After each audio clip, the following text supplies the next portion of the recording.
"Take down your gate or face the committee." That was Denise's exact shout at me one Thursday morning while I was merely trying to drink my coffee and watch the mist roll off the lake. Picture this: standing on land your grandfather built with hinges older than half the neighbors and being told it suddenly blocks community access. None of this felt right. Papers shoved at me, photos taken in the dark, whispers about rules I never signed up for. It felt like someone had turned me into a spectacle. Tell me, what would you have done if they came for your gate? 8:30 a.m. on Thursday, and as a fire department technician, I'm holding the most absurd document I've ever seen: a notice of architectural violation. Gate installation restricts lakeside access standards. Official letterhead, signatures from multiple committee members, legal jargon enough to drown an attorney. But here's the kicker. This gate shows weathered iron hinges and carved initials that have stood longer than many of these people have lived here. I sip coffee from my thermos, watching deer tracks and morning mud vanish into the trees. Mist rising off Pine Lake through the pines, same as every morning for 30 years. Same as when my grandfather built this cabin in the 1960s. Now, Denise Marshall, HOA Mobility and Events Committee Chair, wants to tell me my family's property rights are irrelevant because of some lakeside walkability initiative that sounds like it was dreamt up yesterday. "Derek, I hope you understand this isn't personal," she says, adjusting a neon yellow reflective vest that makes her look like a confused crossing guard. She clutches a bulky clipboard and vendor brochures. The Pine Lake Community Trail Initiative requires compliance with new accessibility standards. Your gate installation blocks community access to the lake trail system. She waves at my plain wooden gate as if it were a rampart rather than a simple boundary meant to keep hikers off private land. I rest against the weathered pine post my grandfather sank decades ago, fingers tracing grooves smoothed by time and weather. Architectural violation. "Denise, this gate has protected the cabin trail since my grandfather put it up." Slapping a lakeside access label on something doesn't erase decades of solid timbers and rusted locks. What exact authority do you think you have over cabin properties that were here long before the HOA? She fishes from her stacked glossy brochures from City Stride Solutions, full of pictures of modern trail systems and accessibility ramps that look out of place in our rustic woods. The committee has partnered with professional consultants to ensure compliance with updated lakeside access requirements, she explains, spreading brochures across her car hood like a dealer laying down cards. These improvements will benefit the entire community by providing safe, accessible routes to Pine Lake for all residents. I flip through the materials, noting price estimates that could make a small-town mayor faint: trail upgrades, accessibility fixes, compliance, professional installation services. The figures keep climbing, and I start wondering who stands to gain the most. "So let me get this straight," I say. "You want me to take down my grandfather's gate so the community can walk across my private land to reach a lake that already has public access via the boat ramp on the south shore?" "Derek, we're not asking you to provide access through your property," Denise corrects, though her tone sounds rehearsed. "We're requiring compliance with architectural standards that ensure community lakeside access isn't obstructed by unauthorized gate installations. The committee has determined that your current gate configuration violates these standards." She points to vendor pages about barrier removal for emergency access, which sounds sensible until you remember emergency. "Crews have never used cabin trails for lake operations." I hand the brochures back as she stacks them like they are sacred files. "You know what, Denise? I'll need proof that these lakeside access bylaws actually apply to existing cabin properties. And while we're at it, I'd like to know when the HOA gained authority over properties that predate its existence by 20 years. Coffee turns bitter in my mouth, but the cool morning air helps me stay focused on facts rather than on how audacious the whole situation is. She checks her phone, fusses with her vest, clearly getting ready to leave. "You have 14 days to achieve compliance for lake season. The committee will be monitoring progress closely," she says before walking to her car. "Derek, I really hope you'll consider what's best for the entire community. This initiative will enhance property values and ensure access for all our neighbors," the way she stresses. All our neighbors makes me sound like some selfish curmudgeon for wanting to keep unauthorized hikers off family land. I watch her drive away, then take a fresh look at the gate. A solid frame, weathered planks that blend into the woods, hardware that's lasted decades without a hitch. A gate that does exactly what it was built to do, keep wandering hikers out while allowing friends and emergency crews to come through, but according to Denise and her vendor pals, it's suddenly a public menace that must be fixed in 14 days. That evening, I'm on my porch reviewing the violation when I notice something odd. Movement near my gate. And it's not deer this time. Someone is out there with a flashlight taking photos, positioning what looks like emergency gear to make it appear my gate blocks access. If this truly were about community safety and lake access, why stage photos in the dark, like documenting a crime scene? Unusual activity around my gate. Someone's photographing with emergency equipment staged to resemble access obstruction. But who is arranging these scenes by the lake? Friday morning brings an unpleasant surprise. Several neighbors have forwarded posts from community social media groups featuring my gate front and center. The photos show emergency gear arranged around my property like a catastrophe. Captions claiming cabin gate blocks emergency boat access and trail obstruction prevents lake rescue operations. What unsettles me is how professional these images look. Dramatic lighting, rescue equipment carefully placed where it definitely hadn't been the night before. I study the photos closely. The first post shows my gate with rescue equipment piled nearby, implying responders couldn't reach the lake because of my property line. But something doesn't add up. Emergency services have always used the boat ramp access road on the South Shore. Last night's staged photos ignore that obvious fact, and anyone who's lived here knows the county launches rescue boats from the paved ramp, not down a narrow forest trail. The metadata tells an interesting story. Timestamps reveal images taken between 11 p.m. and midnight, long after I first noticed suspicious activity. Location data proves the shots were staged on my land without permission. Equipment placement shows rescue boats, emergency lights, and access barriers arranged for maximum visual effect, indicating someone with knowledge of both photography and public relations organized this campaign. I call the county fire department about the alleged access problem. The dispatcher sounds genuinely puzzled. Sir, lake rescue operations have used the South Shore boat ramp for over 15 years. We've never had issues with blocked access here. When I describe the photos, she tells me whoever staged them should contact their department directly. Armed with official confirmation, I compose replies for neighborhood groups. These photos are staged. Emergency services have boat ramp access on the South Shore, and my cabin trail never obstructed anything. County Fire Department confirms lake rescue uses designated public access roads, not private forest trails. I include emergency services contact details so neighbors can verify for themselves, along with side-by-side images comparing last night's staging to the actual emergency access route. But the damage spreads. Concerned neighbors share the staged photos faster than I can correct the misinformation. Comments range from anxious questions about public safety to accusations that I'm blocking rescue access. What if someone drowns because rescue teams can't get to the lake? Reads one dramatic response. Private property rights shouldn't trump public safety, declares another. All this despite public safety never being jeopardized by my grandfather's gate. I collect and document neighbors' reactions with photos and GPS coordinates. The boat ramp access road is wide, paved, and built for emergency vehicles. It leads directly to the lake launch area where rescue boats deploy. My cabin trail is a narrow forest footpath, but the rumor triggers panic, with people yelling that children could drown if crews can't reach the shore. Most maddening is watching neighbors who should know better fall for this manufactured crisis. One longtime neighbor posts the staged images commenting, "We need to support our first responders." Another adds, "Property owners have responsibilities to the community, too." These are people I've known for years, treating staged midnight photographs like breaking news from an actual emergency assessment. By evening, I've posted detailed corrections across several community groups with official emergency service contacts and documentation of the real access route. Some neighbors thank me for the facts and seem relieved there's no genuine access crisis.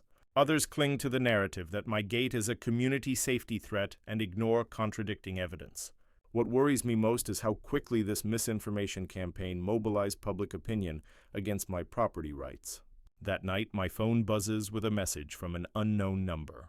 "Mr. Turner, this is City Stride Solutions regarding compliance documentation failure for your property.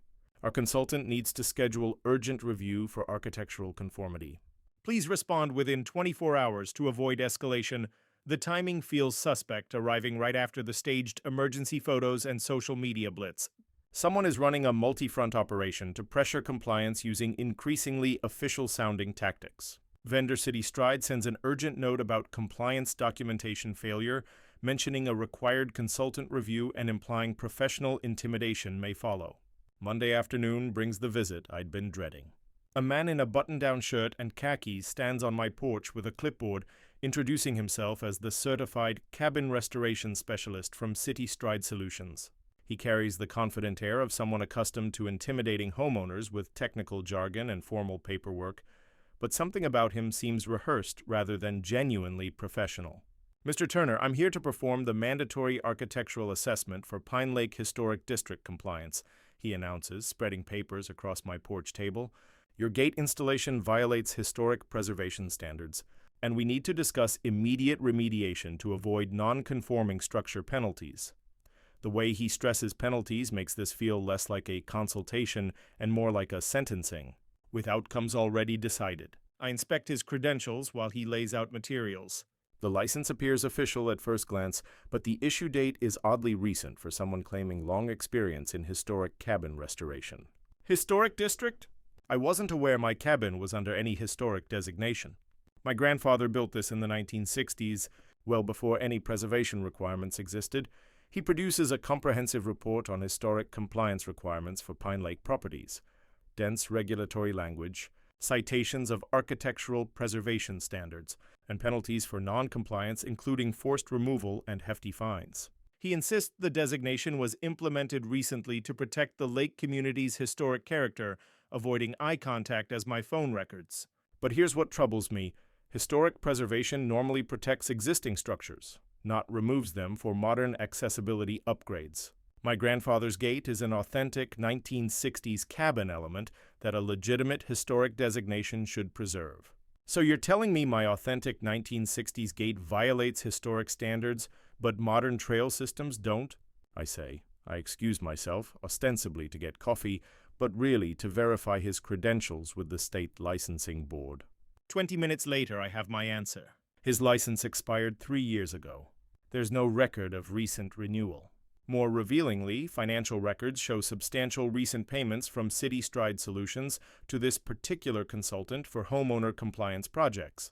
When I return, he's photographing my gate and noting alleged non-compliant hardware. I casually tilt my phone to live stream him.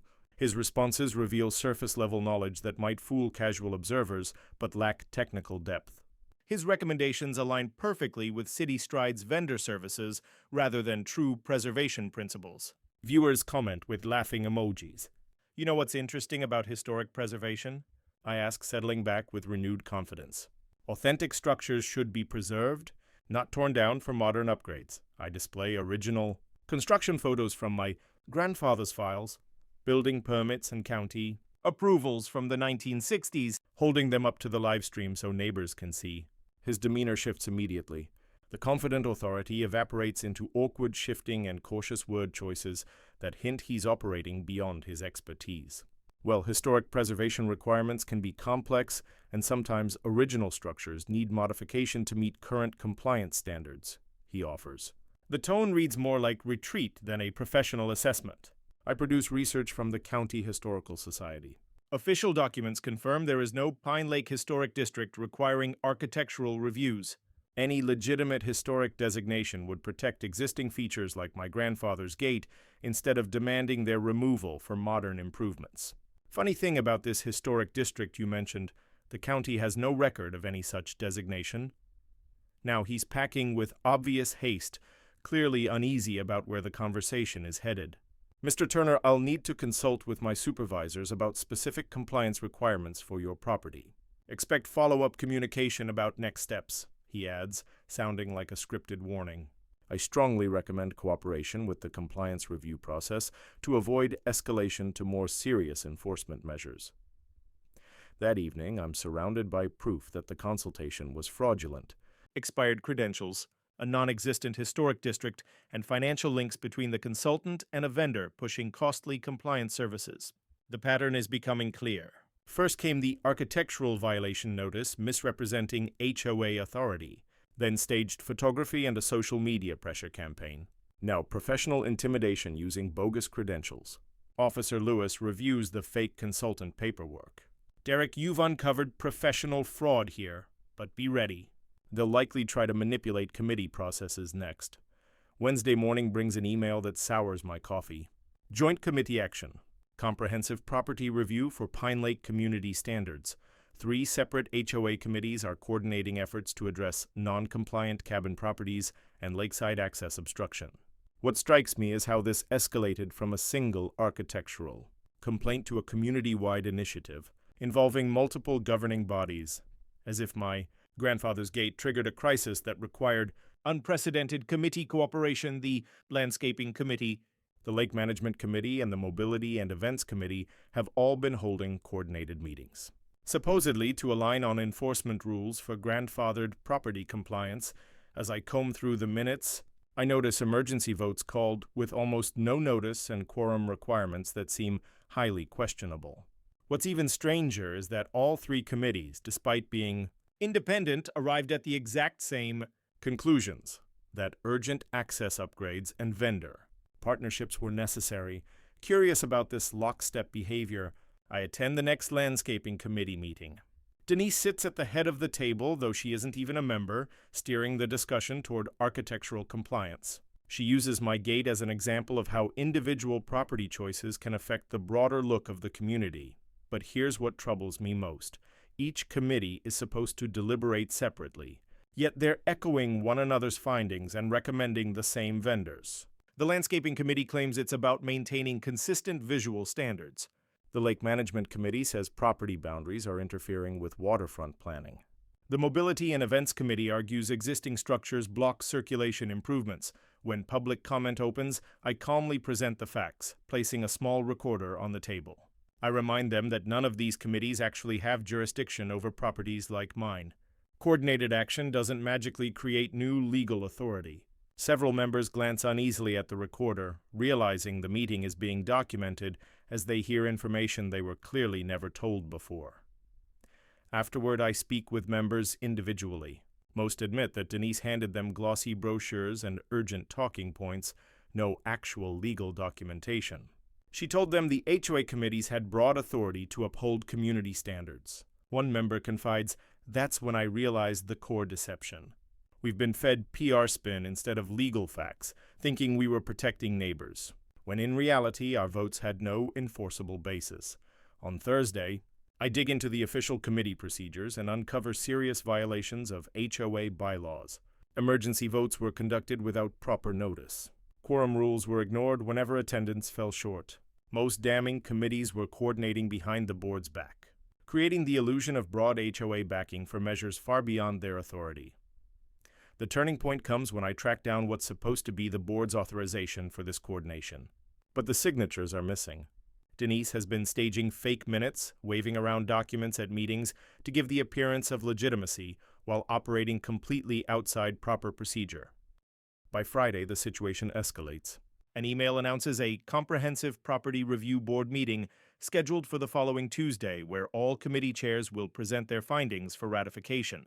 The short notice creates a sense of artificial urgency, but something doesn't add up. The authorization signatures look inconsistent, and the timing conflicts with items already on the board's published calendar. When I call the HOA office to confirm, the administrator sounds puzzled. "Mr. Turner, there's no comprehensive property review meeting on the official calendar. Rick Patterson's investigation confirms my suspicion." "Derek, these signatures are forged. The board never approved a comprehensive review, committee coordination, or emergency enforcement." Denise has been operating under fake authority this whole time. The realization hits hard. She's been manufacturing documentation to justify actions the board never sanctioned. Now she's pushing this so-called comprehensive review, dragging in all the committee chairs in a desperate attempt to fabricate legitimacy through sheer numbers. If you were in my position, how would you restore fairness without destroying neighborly trust? One line only.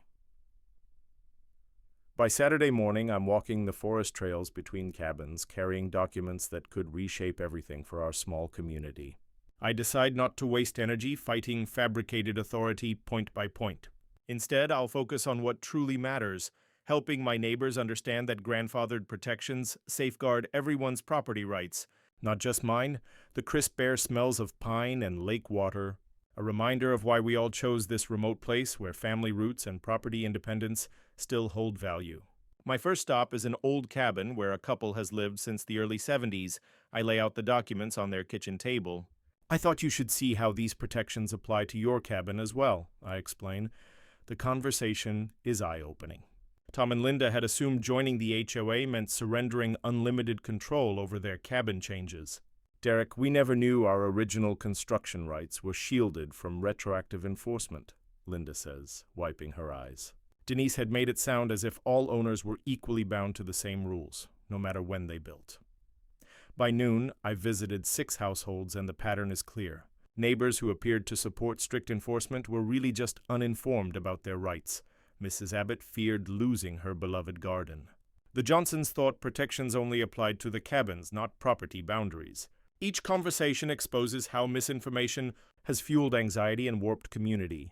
The real breakthrough comes when I visit another family who's been quietly documenting their own frustrations with overreach. We wanted to add a workshop, Carlos tells me, but Denise said any new construction requires full compliance with current standards, even on grandfathered land.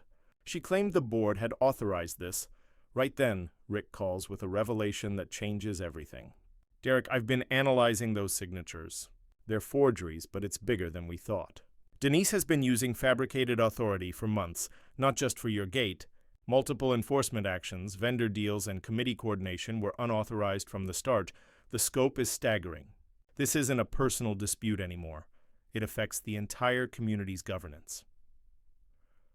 By Sunday afternoon, I gather neighbors to share Rick's findings. The fallout becomes clear. One family's deck modification notice was based on forged approval.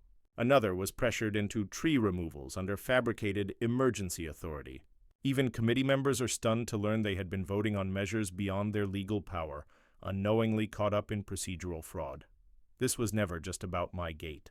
As Tom Peterson points out, if Denise has been forging board authorizations and creating false committee authority, then every enforcement action she's pushed could be invalid. What surprises me most is how quickly my neighbors' perspective shifts once they understand the truth. They aren't against my property rights at all. They were simply misled about the law. Safeguarding your grandfather's cabin isn't just about one property. It's about preserving every family's legacy within our forest community. That's how Linda Peterson framed it. On Monday evening, the community meeting I've been organizing finally takes place. 15 cabin-owning families gather in the Petersons' living room, poring over evidence, falsified authorizations, invented committee powers, and coordinated misinformation impacting multiple properties. The room carries a serious but determined energy, as neighbors who once thought their struggles were isolated begin to recognize a much larger pattern of governance manipulation. This will all come to a head at tomorrow's board meeting, I explain. The choice will be whether the community deals with this openly or tries to sweep it aside. Before the night ends, my phone rings. It's the county sheriff's office. Mr. Turner, Deputy Lewis says, we've received reports of possible forgery and unauthorized HOA activities. State HOA oversight has asked us to investigate potential criminal fraud tied to fabricated board authorizations. Can you provide documentation of the procedural violations you've uncovered? The emergency board meeting, the discovery of forged documents, forces an emergency board meeting Tuesday evening. The community center's main hall is packed fuller than I've ever seen for an HOA session. Word has spread about systematic violations, drawing families who normally avoid these gatherings but now want answers. About how their leadership has been compromised. The atmosphere feels more like a town hall addressing civic corruption than a neighborhood meeting. The board president reluctantly gavels the session to order, admitting that serious concerns have been raised regarding committee operations and authorization procedures. His careful phrasing avoids the word fraud, as if hoping to frame this as a routine dispute rather than the deception it truly is. I'm the first to present, backed by the detailed evidence Rick and I assembled. This isn't just about my cabin anymore, I begin. It's about a systematic abuse of HOA procedures affecting the entire forest community. One by one, I display documents, forged signatures, fake committee authority, and unauthorized vendor deals stretching back months. The proof is undeniable. Social media staged with false emergency access claims. Expired professional credentials used to intimidate homeowners. Committee votes manipulated without board consent. Forged authorizations enabling illegal enforcement actions. Gasps ripple through the crowd as board members lean forward, studying projected signature analyses. One woman blurts, "I never approved committee coordination for grandfathered property enforcement. That handwriting isn't mine." The realization spreads. Board members themselves have been unknowingly implicated. Families present their own evidence of bogus violation notices and vendor contracts approved under false pretenses. Rick reminds everyone, actions taken under fraudulent authority could expose the entire HOA to major legal liability. In the middle of the presentation, Deputy Lewis arrives carrying official documents. "We're investigating potential criminal fraud," he announces. "The State Oversight Agency has ordered you to preserve all records related to committee activity, vendor contracts, and enforcement actions for the past 6 months. His thick folder lands on the table. Instantly shifting the matter from internal dispute to criminal investigation, President Chen finally admits the reality. Systematic procedural fraud exposes us all to legal risk. Tonight we will vote on measures to correct violations and cooperate with law enforcement. Denise, silent until now, sits stiffly in the back. When asked to respond, she simply crosses her arms. "I'll be retaining legal counsel and won't be making any statements tonight." The board votes unanimously to remove her from all committee roles, nullify every unauthorized enforcement action, and notify affected homeowners. They also agree to hire independent counsel and work fully with investigators.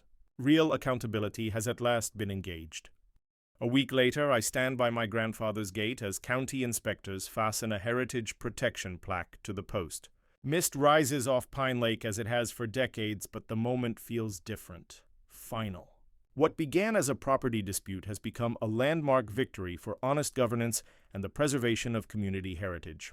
Ironically, Denise's campaign to tear down my gate has resulted in permanent protection for every grandfathered cabin in the forest. The Historical Society director hands me formal documentation. "Mr. Turner, your grandfather's cabin and its structures are now recognized as heritage sites. The gate, built in the 1960s, is protected from retroactive compliance demands. The certificate she gives me establishes precedent for all similar properties, ensuring that future committees cannot trample on family heritage rights.